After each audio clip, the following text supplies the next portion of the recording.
After a long hiatus, ladies and gentlemen, boys and girls, Mr. and Lady, it's your boy Jerm, and you are tuned into Kinetic Aesthetic, and it is time for another weekly wrap-up. It's been too long since I've had these going. It's been too long since I've just had anything going, really, when it comes to the podcast. I haven't even been promoting or just keeping myself relevant like that. But I just want to say I am happy to be back. I know most of y'all don't know. I was on vacation for 2 weeks. I just needed to go away, get a little bit of a break, not have to deal with the whole mundane, everyday life stuff. So I had to go and do that. Spent 2 weeks, went back home, visit family for 1 week. Then I was back visiting friends for one, and you know what? I'm happy I did it. This entire COVID, just 2020 was just a crap show in terms of just actually living life. I think we all went through that, lockdown, COVID. So I really just think, like, if you've been spending if you spent a year in your house since COVID hit, or if you were just an introvert like me, and I'm an introvert, so I normally don't get bothered by being inside, by not really being able to do a whole bunch of fun stuff, but you really don't realize how boring living like that can be until you don't even have an option of switching it up. So yeah, if there's one piece of advice I'm going to give everybody, just go out. Even if one second you got your vaccines, and even if you only have one, put your mask on, go outside, get some fresh air, go on a nature walk, go do something, because and I know most of my listeners are around my age, so yeah, we are too young to be inside the house, not doing anything, just sort of stuck. So I am happy to be back. I'm happy to be able to give y'all some content. This week we're going to be talking about Julio Jones and the crazy stuff that's happening with him. We're going to be talking about Tim Tebow and how he's signed to the Jaguars, all the stuff that's come with that. And there's a little bit of alien UFO talk that's going around. So I look forward to keeping you all posted on that. But I'm going to go get right into this. Happy to be back. It's Kinetic Aesthetic. Okay, leading things off, we are going to talk about sports. And as you all know, there's one name that has been very, very relevant in the NFL lately, even though he has been pretty much not relevant for the past 5, 6, 7 years. That's Tim Tebow. Tim Tebow, he was recently signed by the Jaguars. There was a lot of buzz around it for a while. It was rumored, it was pretty much known that it was going to happen. And there's a lot of people that are upset about it. There's a lot of people that are just like, how are you signing this guy?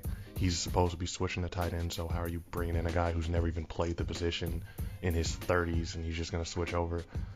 And there's been a lot of people that have been trying to compare it to Colin Kaepernick and how he got blackballed, and Tebow was just offered a position even though he wasn't even able to really play, and all this other stuff. And I'm just going to say it. I understand the sentiment, but these are two completely different type of scenarios. Tim Tebow, he's not Colin Kaepernick. Number one, I don't think Tim Tebow is I don't think this is, you can't compare this. As it's been said by people who know more about the league and everything than me, this is nepotism. This is Urban Meyer, brand new head coach for the Jaguars. He's trying to set his culture, set his whole way he wants things done.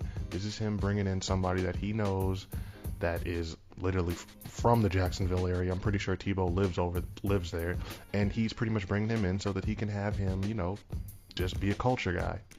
That's the way I'm viewing this. He just wants someone like Tim Tebow, because regardless how you feel about him playing, I would not mind having Tim Tebow as a teammate. I don't know about all the religion stuff. It's really, he is out there, he wears it on his sleeve, but that's not a bad thing coming from him. He's never crossed me as the type of guy that's going to be pushy about it, that's going to judge you, that's going to want anything other than you, that's going to want anything from you other than you just being a solid football player and sacrificing everything you have to make the team better. And I just don't understand how people can look at Tim Tebow's career, look at who he's been the entire time, and just feel like he doesn't at least deserve this chance from someone that he knows. They signed him to a literally veteran minimum. He's not getting paid much. He's not getting paid even $1 million, I'm pretty sure. None of it's guaranteed. He might not even make the team. So I just think people need to calm down, need to understand this isn't that. And when it comes to the Kaepernick situation, completely different things. Completely different. If Tim Tebow would have been offered a tight end position by any other team, I don't even know if he would have said yes. This is like, he probably only said yes because of the relationship with Urban Meyer, and he feels like he has a very, very good chance, at least over 50% chance to make the team. So I don't want to do that, because it's like crying wolf when you try to make it about race and you just make it all of this and that. When it really happens, you want to actually, okay, this is real. I want you to take this seriously. This is not that. This is something completely different. Like I said, it's pure just nepotism, and I'm not mad at Urban Meyer for it. You know what? He's a new head coach. He just got the number 1 overall pick, Trevor Lawrence. You want to try to take some pressure off of him, take some pressure off of yourself. You don't want people like you got. This is the best quarterback prospect since Andrew Luck. Let that sink in, because Andrew Luck was fire from day one. Everybody knew who he was. And you don't want to have Trevor Lawrence have to think that he has to go out and repeat that and try to be like what Peyton was or what John Elway was or any of these other really hyped up quarterback prospects. It's not fair. So this takes a little bit of pressure off of him, gives you another storyline for the people and the reporters to go over. Go talk to Tebow. Leave T-Law alone. So I'm not mad at him for that. And yeah, and I don't even know if Tebow's going to make the team. He's never played tight end. He is in his 30s. He stayed in good shape. He looked huge when he was walking towards the field. I'll give him that. But tight end is a different position, man. It's and this is just me, just based off the research I did, just so I didn't sound stupid saying this. It's not one of those positions where you just make a seamless transition from college to the NFL. And this is a guy who, and I'll say this. I don't know if he'll ever really have any success if he's going to be used primarily as just a receiving tight end, just go out there, catch a ball, but almost an H-back, fullback type position, I can see him working. Goal line, you need a short 1-yard run. I think he's still got enough in him to just sort of plow through, because Tebow was like the running quarterback. He was the running quarterback that should have been used the way Lamar is used. Like all the jokes about Lamar being a running back, and I'm going to say this, Lamar Jackson is a much better thrower of the football than Tim Tebow ever will be. And I think all the running back jokes are a bunch of crap when it comes to him. But Tebow almost fits the bill, because and it's not fair to Tebow. And I'm going to say it's not fair that Tebow never got the chance that he should have. This is a guy that came in. They didn't want him. John Elway and John Fox did everything they could to undermine him. They didn't want to start him. They didn't want him to have success. But he came in and he won. You can say whatever you want about him as a football player. He wins. That is the only thing that matters to me. So it's nice to see that he's going to be finally given a chance to see if it's just him as a person can impact the team in a positive way. And you know what? I think he will.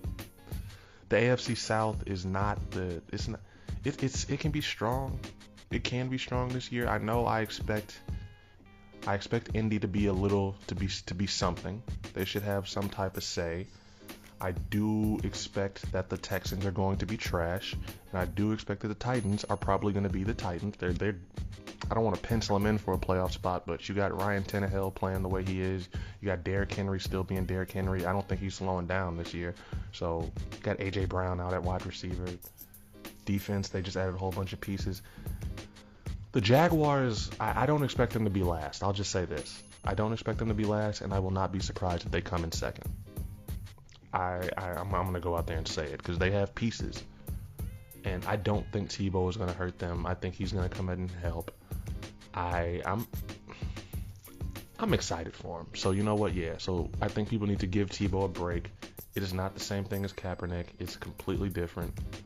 And yeah, I'm excited to see what happens. Okay, we're going to keep things football related. We're going to talk a little bit about something that literally just happened today as I'm recording this. And that is Julio Jones requesting his trade from the Atlanta Falcons, and the way he did it. It's been speculated for a while now that Julio would not last through the entire offseason with the Falcons. I've heard a whole bunch about how they had left him off their promo and just stuff like that. And I think they even did that last year, so there's no telling really when he made it clear that he wanted to be gone, but there's no more denying it. He was I was watching Undisputed. I'm a big fan of Shannon Sharp. I don't know how everybody feels about him. Skip, I'm not that big a fan of, but even he's not that bad. But they were on the show. They're doing their usual little back and forth banter. Skip does his thing. Shannon talks his smack. And, Shannon, he's a former NFL player, Hall of Famer, great tight end. And he's got his connections. And you know what? Skip challenged him because he was trying to say that Julio might want to go to the Cowboys because they showed him in the Cowboys hoodie last week, some picture with the fan. And he just was, you know what? I'm going to call him. I'm going to call this man live on air. Personally, I think, this was something that they had planned already. It was just so smooth the way it all happened. There's no way it was just like, just off the rip. But he calls him, and Julio, I think he missed the first call, but Julio decides to call him back, and they talked, and he asked him, straight up, do you want to go to Dallas? You want to go to Atlanta? You want to stay in Atlanta? And he told him, nah, man, I'm out of there. So, yeah, it's on. Julio does not want to be in Atlanta. He is done. I feel really bad for Falcons fans. I'm sorry, y'all. It makes no sense that they would actually trade him, even though they might have to now, because, you doubled down on Matt Ryan. You didn't take Justin Fields. Bears fans, thank you. But, I don't know what's going to happen. This is one of the most craziest ways I've ever heard of this happening, calling this man live on air. And he did not mince words. I will say he didn't. People are trying to say, Julio didn't know it was live. He wouldn't have said that. I personally don't think it would have mattered.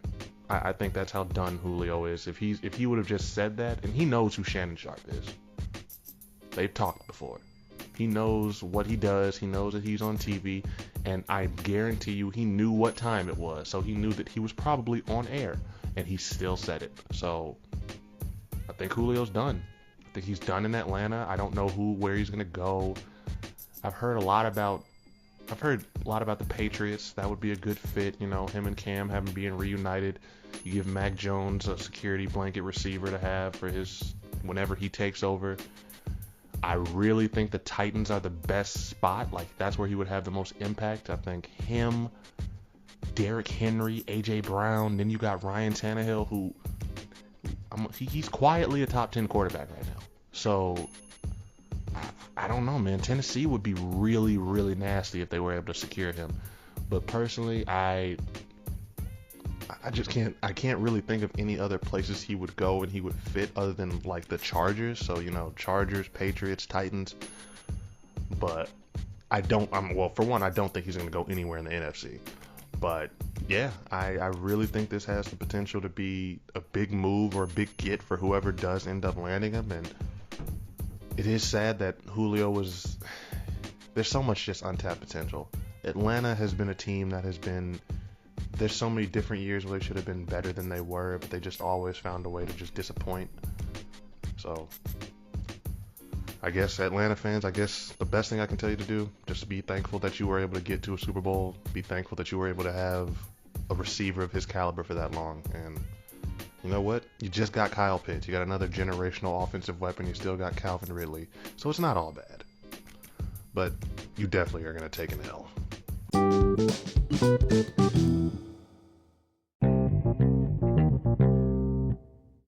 Okay, lastly, we're going to talk a little bit about extraterrestrial life. I don't know whether you all believe in aliens. I myself am a big believer. But if you do, you may want to pay attention because on June 1st, the Pentagon is supposed to be releasing some type of big report on all the info they have on UFOs. There's been a lot of just stuff happening recently to just bring ramping up speculation on what's going to happen with this.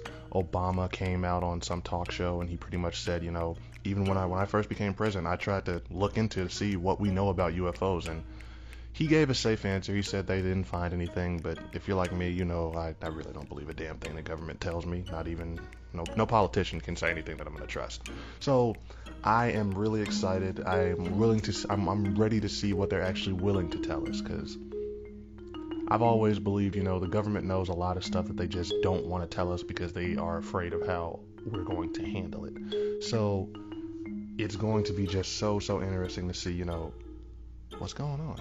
Like, because they've been releasing videos. You've got people that are from the Navy who've been going on 60 Minutes talking about their experiences, saying they saw stuff that was going like hundreds of miles an hour, just not hundreds, probably like even more than that, just at breakneck speeds, just shifting, turning direction, all this type of other stuff. So it is going to be interesting to see where we're at with that. I don't really think that they'll ever come out and tell us until they have no choice that they've had contact, that they've like captured something, or that they really like got definitive proof. But if they're feeling this comfortable to where they want to just release and drop all this information, I'm ready to see it. Hoping that aliens are going to come in peace. I mean, I'd hope they don't want to come down here, blow us up or anything, kick our ass. I think we have a pretty good chance of doing all that ourselves. I don't think they would even feel the need, but it would really just be nice to just have that confirmation, because this is a big universe out there. Like, and we're just one galaxy. It's like thousands, millions others. So just to know, just to have that confirmation that there's something else out there, even if it's just a type of microorganism, something that's like less evolved than we are, that would be a game changer. So yeah, pay attention. June 1st, y'all. That's when it's coming. It's gonna be some serious stuff.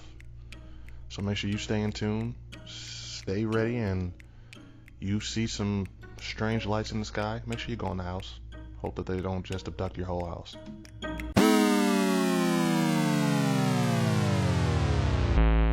That is everything, though. That is this week's weekly wrap-up. I want to say thank you all. I know it has been too long since I've last updated this. I'm going to get really better at that.